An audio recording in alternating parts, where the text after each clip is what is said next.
पंडित जी गए विवाह पढ़ने, तो पंडित जी बोले मैं तो नहीं जाऊंगा, कर्मनाशा पार करनी है, मैं रेल से आऊंगा।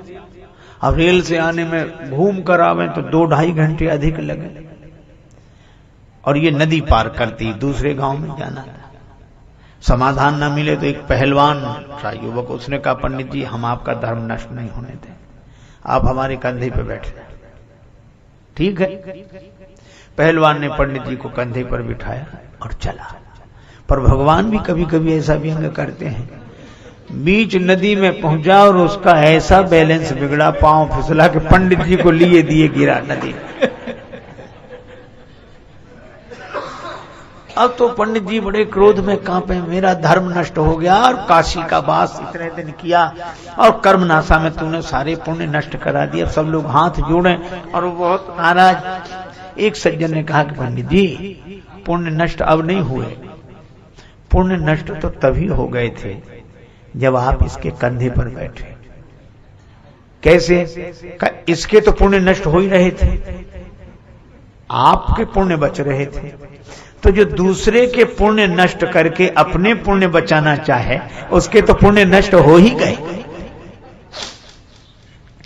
पंडित जी थोड़ा शांत हुए, लेकिन एक आदमी ने बड़ी अच्छी बात कही कि कर्मनाशा अपवित्र है।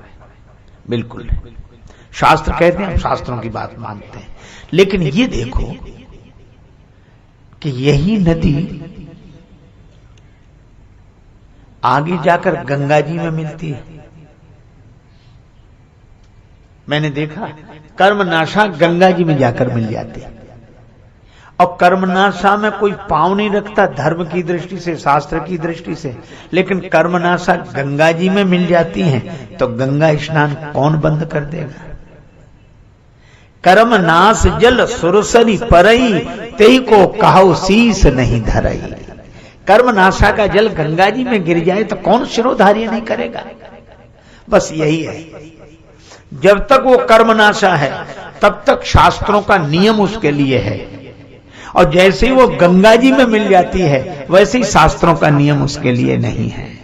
मैं भी आपसे यही कहता हूं, जब हम अपनी वर्ण जाति में रहकर अभिमान रखते हुए उसका पालन करते हैं तो शास्त्रों के नियम पूर्वक चलना चाहिए। लेकिन जिस दिन राम भक्ति जहां सुरसरी धारा, भगवान की भक्ति में हम अपने जीवन को मिला दें, उसी दिन शास्त्रों के नियम हमारे लिए दूसरे हो जाते हैं।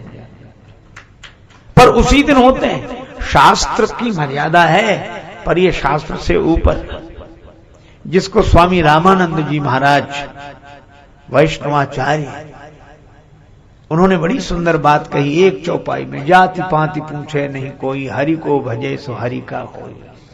और उनका गोत्र अच्युत गोत्र, और कैसे कैसे संत बनाए गए।